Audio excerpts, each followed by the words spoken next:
On se lance. J'ai écouté les vœux présidentiels avec des amis hier soir. Ça me questionne beaucoup parce qu'il y a des entrelignes, il y a des choses non dites et plus ou moins dites, affirmées, et je veux savoir ce qu'il en est exactement. Donc là, les vœux présidentiels, c'est parti. On va utiliser plusieurs outils d'ailleurs pour ça. La carte numéro 1.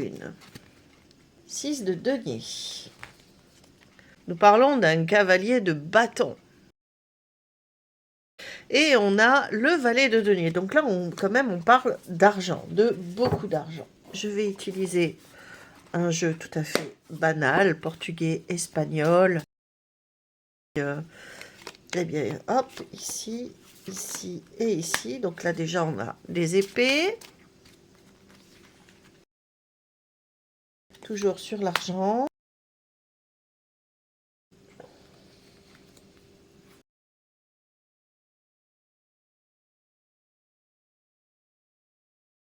L'État qui donne d'une main et reprend de l'autre, ici, là, dans cette lecture. Que le peuple est placé en position de dépendance, il n'y a pas de justice, et qu'il y a une colère sourde. Et plus dans l'attente, on est dans la lassitude, ici, dangereuse.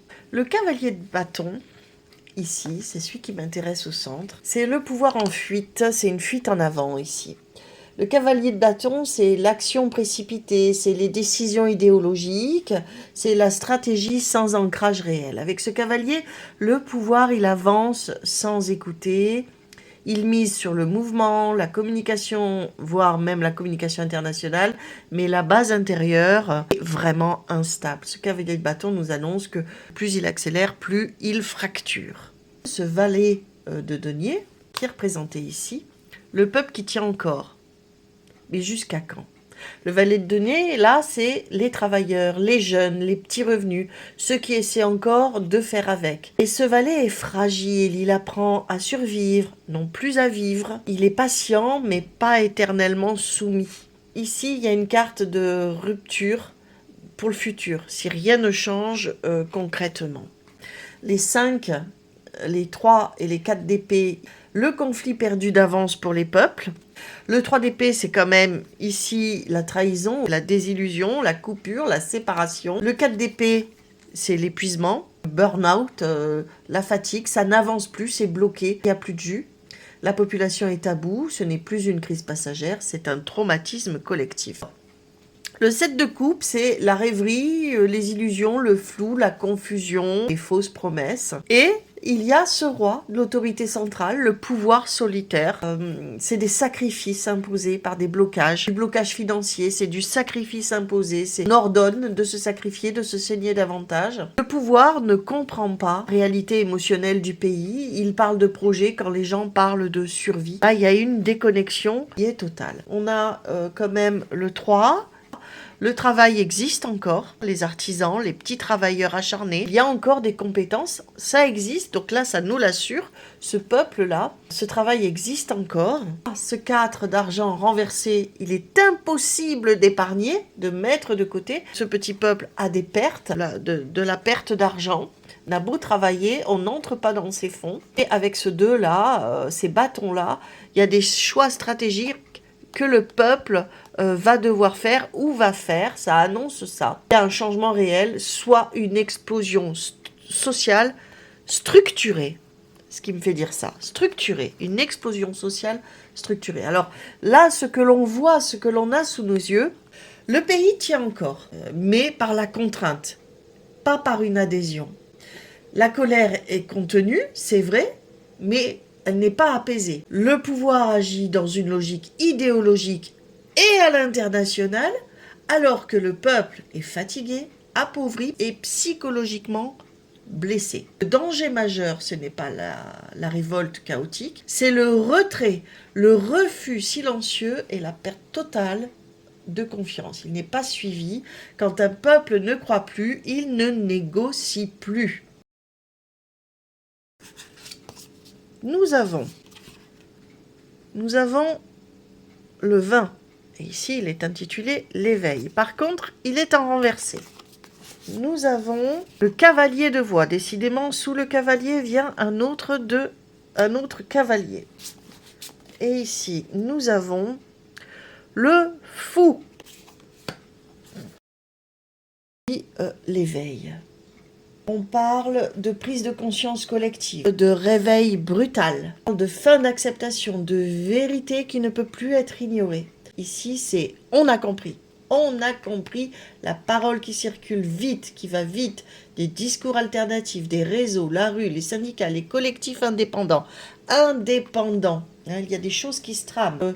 Quand le récit officiel ne tient plus, quand la parole populaire se structure, là, ce moment arrive après une mesure financière injuste. Le vote budgétaire vécu, qui va être vécu comme une vraie, réelle provocation. Il a bien dit dans ses vœux que ça devait être voté, que c'était indispensable. Sous le cavalier de bâton, on a le cavalier de voix. C'est confirmé. Le pouvoir avance trop vite, mais la voix du peuple le rattrape. Monsieur Macron, le pouvoir, veut imposer un cap européen, parle de responsabilité, d'efforts de guerre potentiels, mais la voix populaire refuse le sacrifice unilatéral. Le point de rupture numéro 2, on a vu le numéro 1, le point de rupture numéro 2, c'est quand le pouvoir parle d'avenir et que le peuple parle de fin de mois. C'est là que la fracture devient irréconciliable. On a vu qu'on avait le fou sous le valet de denier. Capital, c'est aussi très dangereux et très libérateur. C'est une carte, là il y a une notion de danger. Le fou, c'est le refus du cadre, le rejet des règles imposées, la sortie du jeu institutionnel. Là, le peuple ne demande plus « aidez-nous », il ne le dit plus. Il commence à penser, et là, ça va faire peur. On va faire autrement sans vous. C'est ce que le fou dit. Il s'en va vers quelque chose de plus lumineux. Une rupture ici avec ce fou, c'est l'abstention massive, la désobéissance civile, des économies parallèles, donc quelque chose de plus solidaire entre peuples, du moins sur le peuple qui va se mettre, le refus de payer, le refus d'être bloqué, de sa liberté de mouvement, de déplacement, d'agir, de faire, le refus du contrôle, le refus de suivre, le diktat de ces vœux-là, en fait. Ce n'est plus une opposition frontale ici, c'est carrément un décrochage. Le fou décroche. L'Europe, dans ce tirage, n'apparaît pas comme protectrice, mais comme un cadre rigide, une autorité lointaine, une logique comptable, déconnectée du réel humain. On le voit bien.